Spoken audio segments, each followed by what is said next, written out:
الحمد لله وكفى وسلام على عباده الذين اصطفى أما بعد فأعوذ بالله من الشيطان الرجيم لا يكلف الله نفسا إلا وسعها وقال النبي صلى الله عليه وسلم قتلوه قتلهم الله الحدیث۔ معزز سامعین، مسح سے متعلق ہم پچھلے 2 دنوں سے اس کے طریقے کے متعلق اور مسح کی کیفیت کے متعلق، شروع سے متعلق ہم پچھلے 2 دنوں سے جان رہے ہیں۔ پہلے دن ساکس پر مسح کیسے کرتے ہیں، اس کا طریقہ کار کیا ہے، اس کو ہم نے جانا۔ کل کے درس میں پگڑی پر مسح کا طریقہ کیا ہے اور اس کے شروط کیا ہیں، اس کو بھی ہم نے جانا۔ آج کے درس میں انشاءاللہ پٹی پر مسح، اس کی مشروعیت، اس کی دلیل کیا ہے، اور دوسری چیز پٹی پر مسح کرنے کا طریقہ کیا ہے یا اس کی حالتیں کیا ہیں، آج کے درس میں انشاءاللہ ہم جانیں گے۔ سب سے پہلے پٹی پر مسح کرنے کے سلسلے میں بیہقی کی روایت ہے، امام بیہقی نقل فرمائے ہیں، عبداللہ بن عمر رضی اللہ عنہ نے فرمایا کہ تم پٹی پر مسح کرو اگر تمہیں مشقت ہو تو۔ ایک دوسری روایت، نبی اکرم صلی اللہ علیہ وسلم کے دور میں صحابہ کی ایک جماعت سفر پر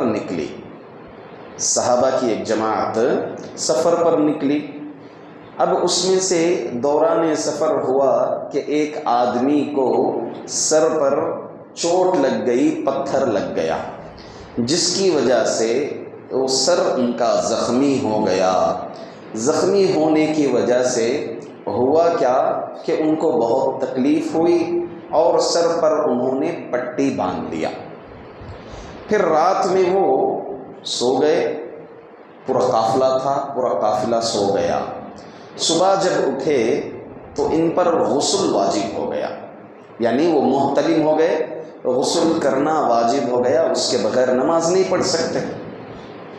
تو اب ہوا یہ کہ انہوں نے لوگوں سے پوچھا، بھائی کوئی مسئلہ جان سکتے ہیں کیا اس سلسلے میں، کیا میں تیمم کر سکتا ہوں، کیونکہ میرے سر پر زخم ہے، اب میں زخم پر پانی نہاؤں گا، پانی بہاؤں گا تو زخم میرا اور بڑھ جائے گا، جس کی وجہ سے میرے اوپر خطرہ ہو۔ اب اللہ تعالیٰ فرمائے لا یکلف اللہ نفسا الا وسعها، اللہ تعالیٰ انسان کو اس کی طاقت کے مطابق ہی مکلف کرتے ہیں۔ تو لہٰذا وہ پوچھنے کے بعد لوگوں نے جواب دیا، نہیں، تیمم کے لیے پانی کا نہیں ہونا ہے، یہاں پر آپ کو پانی مل رہا ہے، لہٰذا آپ تیمم نہیں کر سکتے، آپ نہانا ضروری ہے۔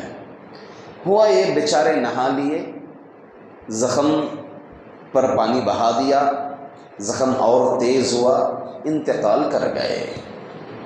نبی کرم صلی اللہ علیہ وسلم کے پاس قافلہ، اس روایت ہے، ابو داؤد کی روایت ہے، نبی کریم صلی اللہ علیہ وسلم کے پاس قافلہ آیا اور قافلے نے یہ سب حال ماجرا سنایا تو اللہ کے رسول صلی اللہ علیہ وسلم نے فرمایا قتلوه قتلهم اللہ لو سألوا اذا لم يعلم، فرمایا کہ انہوں نے ان کو قتل کیا، اللہ ان کو برباد کرے جو غلط فتویٰ دیا، ان کو اللہ تعالیٰ برباد فرمائے، ان پر بربادی ہو وغیرہ۔ نبی اکرم صلی اللہ علیہ وسلم بطور ڈانٹ یہ جملہ فرمایا۔ پھر آپ نے ایک جملہ فرمایا، وہ یہ کہ اگر وہ نہیں جانتے تو کیوں نہ پوچھ لیتے۔ کیا جملہ فرمایا؟ اگر وہ نہیں جانتے تو کیوں نہ مسئلہ دریافت کر لیتے۔ اس میں ایک بہت ہی بڑا نقطہ ہے، میں اپنے موضوع سے ہٹ کر کے بول رہا ہوں، اس میں ایک بہت ہی بڑا نقطہ ہے۔ نقطہ یہ ہے کہ دیکھیں، ہر کسی کے پاس دلیل ہے، آدمی کا دلیل تک پہنچنا کمال نہیں ہے، دلیل تک پہنچنا کمال نہیں ہے، دلیل ہونا کمال نہیں ہے، بلکہ اس دلیل سے صحیح مسئلہ استنباط کرنا، صحیح مسئلہ نکالنا، اس میں جو مطلوب ہے وہ مطلوب نکالنا، یہ کمال ہے۔ ہاں، آج ہمارے اکثر بھائیوں کی تعداد دلیل کے بیس پر ہی کر رہی ہے۔ آج جو 15ویں شعبان کے لیے خصوصی جو دن طے کیے ہیں، رات بھر جو جاگتے ہیں، دلیل کے بیس پر ہی کر رہے ہیں، مگر وہ دلیل کا جو استنباط ہے وہ استنباط سراسر صحابہ اکرام رضی اللہ رضوان اللہ اجمعین سے اس کا ثبوت نہیں ہے، اس کا ثبوت صحابہ سے نہیں ملتا۔ پہلی بات تاریخی غلطی ہے، کیونکہ آپ کو کوئی بھی مورخ صحیح تاریخ کتابیں آپ پوری چھان لیں، 15ویں شعبان کو نبی کریم صلی اللہ علیہ وسلم معراج کے لیے گئے، پوری کتابوں میں صحیح تاریخ کے ساتھ آپ ثابت نہیں کر سکتے۔ ایک دوسرا یہ ہے کہ شریعت کے روح سے یہ معاملہ جو ہے بدعت نکلے گا۔ کیوں بدعت نکلے گا؟ کیونکہ اگر ایگزامپل مان لیں کہ اللہ کے رسول صلی اللہ علیہ وسلم نے معراج کی 15ویں شعبان کو، تو کیا اللہ کے رسول صلی اللہ علیہ وسلم 15ویں شعبان کو خاص کر کے اس رات جاگا ہو، عبادتیں کیے ہوں، یا آپ کے بعد صحابہ یہ کام کیے ہو، یا آپ کے بعد تابعین یہ کام کیا ہو؟ تقریباً آپ 9ویں صدی تک بھی اگر آپ دیکھ لیں گے تو یہ عمل نہیں پائیں گے آپ، الا یہ کہ آپ ہندوستان، پاکستان اور بنگلہ دیش ایسے علاقوں میں آپ یہ عمل پائیں گے۔ تو اصل یہی بات ہے کہ مسئلہ دلیل سے صحیح استنباط کرنا یہ کمال ہے۔ بہرحال میں پھر اپنے موضوع کی طرف آ جاتا ہوں۔ یہاں پر اللہ کے رسول صلی اللہ علیہ وسلم نے کہا کہ تیمم کر سکتے تھے، وہ پٹی جب باندھے تھے تو کیا کر سکتے تھے؟ تیمم کر سکتے تھے۔ اب چلیے پٹی پر مسح کرنا، اس کا طریقہ کیا ہے؟ پٹی پر مسح کرنے کے 4 حالتیں ہیں، مطلب جو زخم آدمی کو لگتا ہے وہ زخم 4 ٹائپ کا ہوتا ہے۔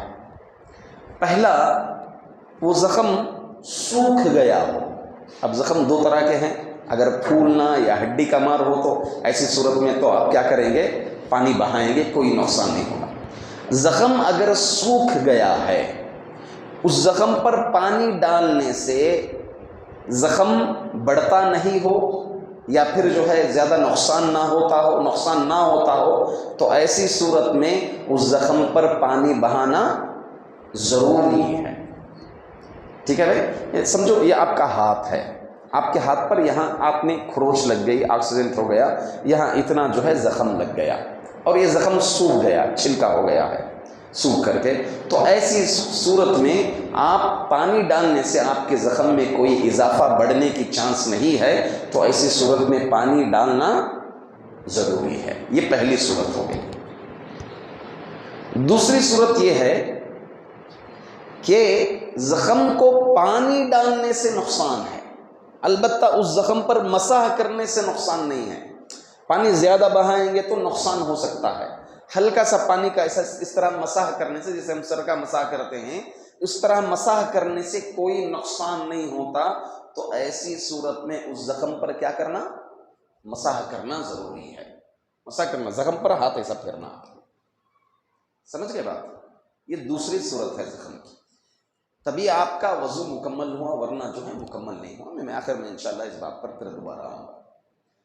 تیسرا جو ہے، زخم ایسا ہوگا جس سے آپ کو پانی ڈالنے سے بھی نقصان ہے اور مسح کرنے سے بھی نقصان ہے، تو ایسی صورت میں آدمی کو چاہیے کہ وہاں پر پٹی باندھ لے۔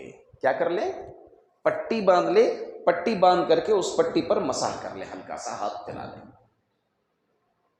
سمجھ گئے؟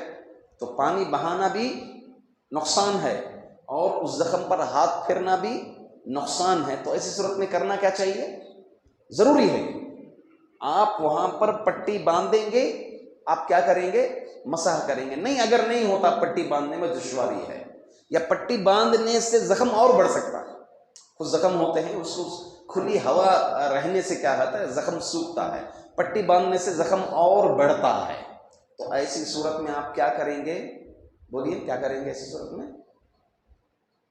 پانی بہائے تو بھی نقصان، زخم پر مسح کرے تو بھی نقصان، پٹی باندھے تو بھی نقصان۔ کیا کریں گے؟ وہ حصے کو کیا کریں گے؟ تیمم کرنا ہے۔ ایسے اکثر احباب اس میں بہت غلطی کرتے ہیں، اس حصے کو چھوڑ ہی دیتے ہیں، بقیہ حصے کو وضو کر کے چھوڑ دیتے ہیں۔ آپ یاد رکھ لیجئے، نماز نہیں ہوئی۔ اس کی دلیل اللہ کے رسول صلی اللہ علیہ وسلم ایک آدمی کو دیکھا، انہوں نے وضو کیا، ان کے وضو میں جو ہے پیر کا کچھ حصہ سوکھا ہوا تھا، تو اللہ کے رسول صلی اللہ علیہ وسلم نے وضو اعادہ کرنے کا حکم دیا، جاؤ وضو دوبارہ کرو۔ اگر کوئی آدمی ایسی صورت میں نماز کے لیے کھڑ گیا، نماز کے لیے کھڑا ہو گیا، ہاں، اور پٹی پر بھی کچھ بھی باندھ نہیں ہے، کھڑے ہو گئے ایسے ہی، بس وہ حصے کو چھوڑ دیے، کھڑے ہو گئے، نماز میں یاد آیا ارے میں یہاں پر مسح نہیں کیا وغیرہ، تو اس کو چاہیے کہ نماز توڑ کر کے تیمم کریں، پھر وہ آئیں اور دوبارہ نماز پڑھیں۔ اس کی دلیل یہی ہے، اللہ کے رسول صلی اللہ علیہ وسلم اس آدمی کو دوبارہ وضو کرنے کا حکم دیا۔ کتنی حالتیں ہو گئی زخم کی؟ 3 حالتیں۔ چوتھی حالت جیسے ہڈی ٹوٹی ہوئی ہے یا پھر اسی طرح سے زخم ہے، پٹی بندھی ہوئی ہے، تو آپ اس پر کیا کریں گے؟ مسح کے لیے کوئی ضروری نہیں، پورے حصے پر آپ ہاتھ لگائیں گے، بس ہاتھ تھوڑا آپ پھیر لیے، ہلکا سا بھی پھیر لیے تو کافی ہو جائے گا۔ بس اوقات کیا ہوتا ہے، پٹی پر پانی پڑنے کا ڈر بھی ہوتا ہے، تو آہستہ آپ سوکھا کر کے ہاتھ پانی جھٹک کر کے اتنا بھی مسح کر لیں گے تو انشاءاللہ العزیز کافی ہو جائے گا۔ اپنے آپ کو مشقت میں ڈالنا، پٹی کھولنا نہیں، کیا بھی نہیں ہوتا، اس سے جو ہے پھر زخم سیپٹک ہوتا ہے، کیونکہ شریعت مطہرہ انسان کی جان کی بڑی پرواہ کی ہے۔ اسی لیے آدمی اگر بھوکا ہے، بھوک سے مرنے کا ڈر ہے، اس کو کھانا پینا کچھ بھی نہیں ہے، حلال رزق، حرام رزق سامنے ہے، خنزیر کا گوشت ہے، جان جانے کا خطرہ ہے، اس کو چاہیے کہ جتنے سے جان بچ سکتی ہے اتنا خنزیر کا گوشت کو کھا لے، یہی مسئلہ ہے۔ تو جان کے سلسلے میں سوچئے شریعت مطہرہ کتنی پابندی کی ہے، تو لہٰذا مسئلہ یہی ہے، اللہ تعالیٰ کا حکم ہے، اللہ تعالیٰ کسی بھی انسان کو اس کی طاقت سے زیادہ مکلف نہیں کرتے۔ اذا امرتکم، جب تمہیں کسی چیز کا حکم دے تو جتنی طاقت ہو اس حکم کو تم بجا لاؤ۔ نبی اکرم صلی اللہ علیہ وسلم کا یہ فرمان ہے۔ تو یہ پٹی پر مسح کا طریقہ اور اس کی حالتیں، زخم کی حالتیں، 4 حالتیں میں نے بیان کی۔ دوبارہ اعادہ کرتے ہوئے اپنی بات کو ختم کرتا ہوں۔ بالکل کھلا سوکھا ہوا زخم ہے، کھلا ہوا زخم ہے، تو اس پر پانی بہانے سے کوئی نقصان نہیں ہوتا، تو پانی بہا دینا چاہیے۔ پانی بہانے سے نقصان ہے مگر جو ہے مسح کرنے سے نقصان نہیں ہوتا، تو اس زخم پر مسح کر لینا چاہیے۔ تیسری حالت، زخم پر پانی بہانا بھی مسح کرنا بھی نقصان ہے تو پٹی باندھ لے، پٹی باندھنے میں دشواری ہے تو وہ تیمم کر لیں۔ چوتھی صورت، اگر پٹی بندھی ہوئی ہو اس زخم پر تو اس کو مسح کر لیں۔ یہ 4 صورتیں ہیں زخم کی۔ اللہ رب العزت سے دعا ہے کہ اللہ رب العزت ہم تمام کو تفقہ فی الدین، دین کی صحیح سمجھ عطا فرمائے۔ آمین۔ وآخر دعوانا ان الحمد للہ رب العالمین۔